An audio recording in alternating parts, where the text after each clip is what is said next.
राधे राधे दोस्तों। गीता के अध्याय 2 का महत्व। संजय ने कहा, हे धृतराष्ट्र।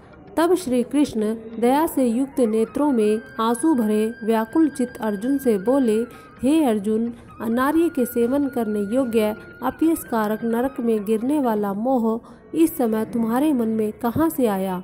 तुम कायर मत बनो, यह शोभा नहीं देता। तुम हृदय की दुर्बलता को त्याग कर युद्ध के निमित्त खड़े हो जाओ। अर्जुन ने कहा, हे मधुसूदन, मैं रण में पूज्य भीष्म और द्रोणाचार्य के ऊपर बाण प्रहार कैसे करूं? इस लोक में मैं महात्मा गुरुजनों को न मारकर भीख मांगकर भोजन करना उत्तम है, और अर्थ की कामना के लिए तो गुरुजनों को मारकर उनके रक्त से सने भोगों को भोगूंगा। हम नहीं जानते कि संग्राम में हम दोनों में कौन जीतेगा। यदि हम जीत भी ले तो भी जिनको मार करके हम जीवित रहना नहीं चाहते, वही धृतराष्ट्र का पुत्र हमारे सामने प्रस्तुत है। दीनता से मेरी स्वाभाविक वृत्ति नष्ट हो गई है और धर्म के विषय में मेरा चित्त मोहित हो गए हैं। मैं आपसे पूछता हूँ, जिससे निश्चय करके मेरा भला हो वह मुझे समझ कर कहिएगा, क्योंकि मैं आपका शिष्य हूँ और आपकी शरण में हूँ।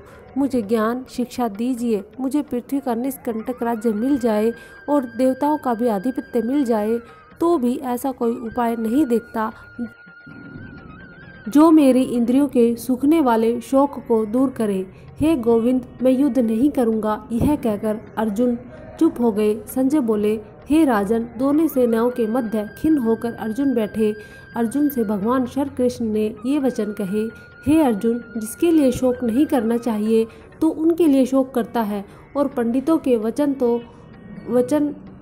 तो कहता है, परंतु पंडित लोग न मारों का सोच करते हैं न जीवितों का। यह बात असंभव है कि मैं पहले न था, तुम भी न थे, और ये राजा भी न थे, और इसके बाद भी नहीं होंगे। जैसे देहधारियों को इस देह की लड़कपन, जवानी, बुढ़ापा ये अवस्था होती है, तैसे मृत्यु के बाद दूसरी देह भी प्राप्त नहीं होती है। इसलिए पंडित लोग मोह को प्राप्त नहीं होते हैं।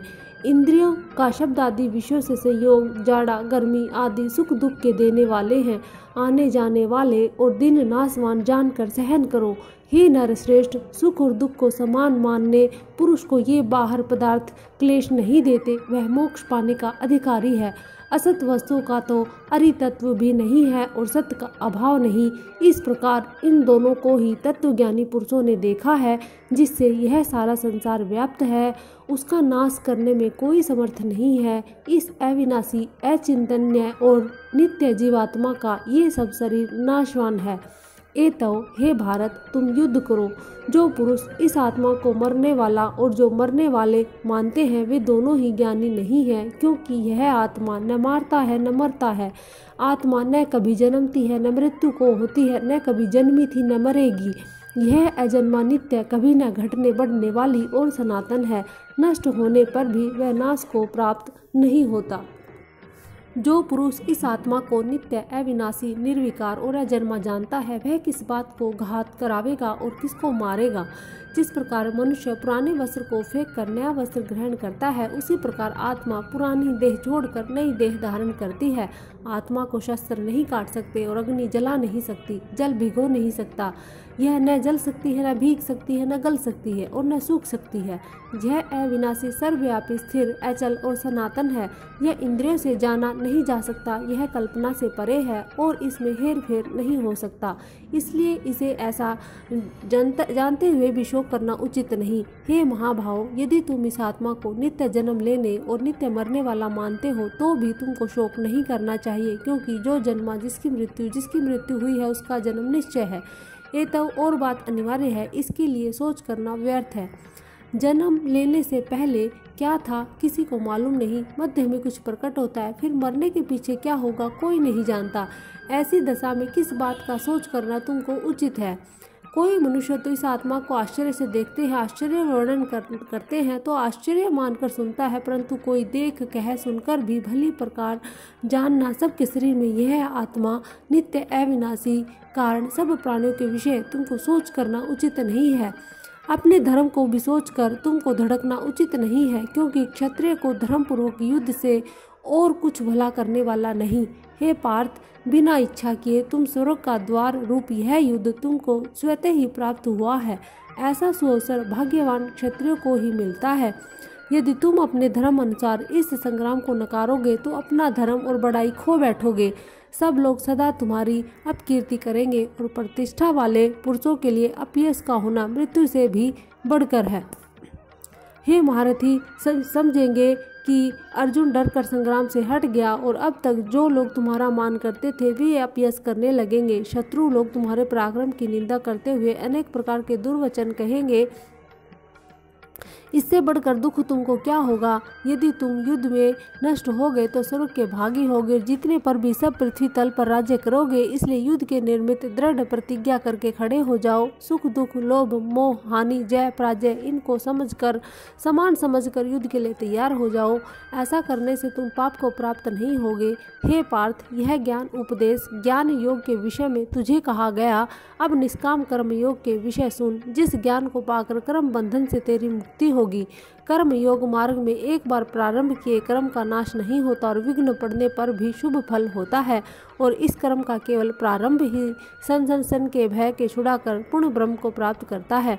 निश्चय करने वाली बुद्धि इस निष्काम कर्म में एक ही है और ये कामना वाले पुरुषों की बुद्धि एकाग्र नहीं रहती, उनकी शाखा प्रशाखा होती है। ऐसी दशा में मनुष्य संदेह में रह जाता है। हे अर्जुन, अज्ञानी उस पुष्पता वाणी को ही स्वर्ग सुख से बढ़कर कुछ नहीं समझते। स्वर्ग सुख को ही जो उत्तम पुरुषार्थ समझते हैं, उनको कामनाओं से चित्त व्याकुल होने के कारण निश्चयात्मक बुद्धि मोक्ष साधन की नहीं उत्पन्न होती, कारण कि उसका चित्त भोग आदि में सदैव निमग्न रहता है। जिन मनुष्य का चित्र इस प्रकार मोह में लिप्त है और जिसकी आसक्ति भोग विलास और ऐश्वर्य में है, ऐसे पुरुषों के अंतकरण में निश्चयात्मक बुद्धि नहीं होती है। हे अर्जुन, वेद त्रिगुणात्मक हैं, तुम निष्काम हो जाओ। सुख दुख को सकाम जानकर नित्य योग क्षेम आदि स्वार्थ में न पड़कर धीरजवान और निष्ठा हो। जैसे छोटे छोटे अनेक जलाशयों में मनुष्य का कार्य सिद्ध नहीं होता, बड़े जलाशय प्रयोजन अनायास से सिद्ध हो जाते हैं, उसी तरह संपूर्ण वेदों में कहा हुआ काम्य कर्मों का फल ब्रह्म भक्ति में रखने वाले मनुष्य को सहज ही प्राप्त होता है। तुमको केवल कर्म करना चाहिए, फल तुम्हारे अधिकार में नहीं। तुम न तो फल की अभिलाषा से काम करो और निष्कर्म ही रहो। फल की आशा त्याग कर कार्य की सफलता व असफलता को समान मानकर तुम योगस्थ होकर कर्म करो, यही कर्म ज्ञान योग है।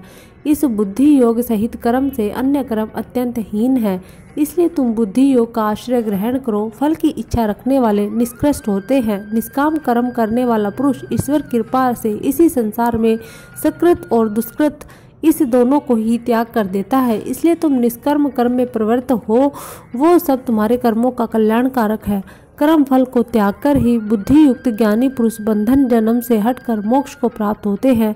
जब तुम्हारी बुद्धि मोह बन के बाहर निकल जाएगी, तब तुम्हारा मन आगे सुनने वाली तथा हुई बातों से विरक्त हो जाएगा। अनेक श्रुति स्मृतियों के वचनों को सुनने से तुम्हारी बुद्धि भ्रमित हो गई है। जिस समय यह निश्चल होकर आत्मा में स्थित होगा, तभी तुमको तत्व ज्ञान की प्राप्ति होगी। अर्जुन ने पूछा, हे केशव, आत्मस्वरूप में निश्चल बुद्धि वाला किसको कहा है? उसके लक्षण क्या है और वह कैसे बोलता है, कैसे बैठता है, कैसे चलता है? श्री कृष्ण जी बोले, हे अर्जुन, जो महापुरुष वाकई सब कामनाओं को त्याग देते हैं और अपने आप में ही प्रसन्न रहता है, उसको निश्चल बुद्धि वाला कहते हैं। दुख में जिसके मन को खेद नहीं होता, सुख में जिसको आसक्ति नहीं होती और प्रीति भय क्रोध जिसके रह जाते हैं, वह महात्मा स्थिर बुद्धि वाला मुनि कहलाता है। जो सर्वत्र स्नेह करता है, जो शुभ पदार्थ प्राप्त होने से हर्ष नहीं करता, अशुभ से अप्रसन्न नहीं होता और उसी को स्थिर बुद्धि जानना और कछुआ जैसे अपने अंगों को सिकोड़ लेता है, उसी तरह जो पुरुष अपने इंद्रियों को विषयों से हटाता है, उसी की बुद्धि स्थिर जाननी चाहिए। निराहारी पुरुष के विषय घट जाते हैं, परंतु विषयों में उसकी चाह बनी रहती है। परब्रह्म का अनुभव होने पर चाहे भी घट जाती हैं। हे अर्जुन, मोक्ष में प्रयत्न करने वाले व्यक्ति विद्वान को भी प्रबल इंद्रियां बलात्कार से उसके मन को जीत लेती हैं। इसलिए सब इंद्रियों को विषयों से रोक मेरे विषय तत्पर हो जावे। जिसने इंद्रियों को वश कर लिया है, उसी की बुद्धि निश्चल है। जो मनुष्य विषयों के ध्यान में रहता है, उसमें उसकी प्रीति हो जाती है। प्रीति होने से कामना होती है, इच्छा के पूर्ण होने से क्रोध की उत्पत्ति होती है। क्रोध से अविवेक होता है और अविवेक होने से श्रवण शक्ति नष्ट हो जाती है।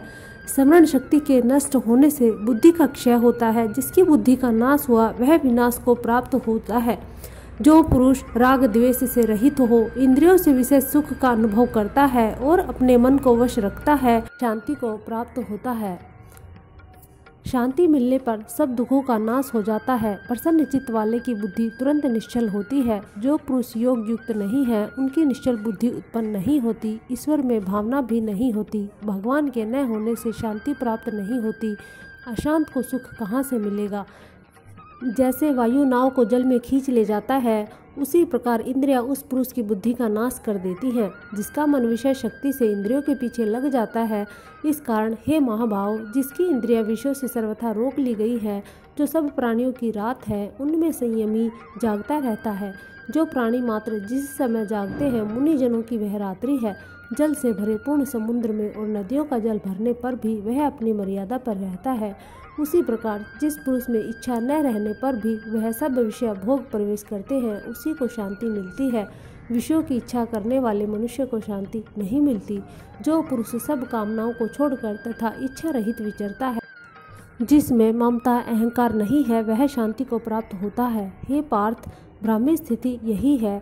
ऐसी स्थिति मिल जाने पर प्राणी फिर मोह में नहीं फंसता और अंत समय में पूर्ण ब्रह्मा को प्राप्त होता है। बोलो राधे राधे। इति श्री भागवत गीता 2 अध्याय समाप्तम।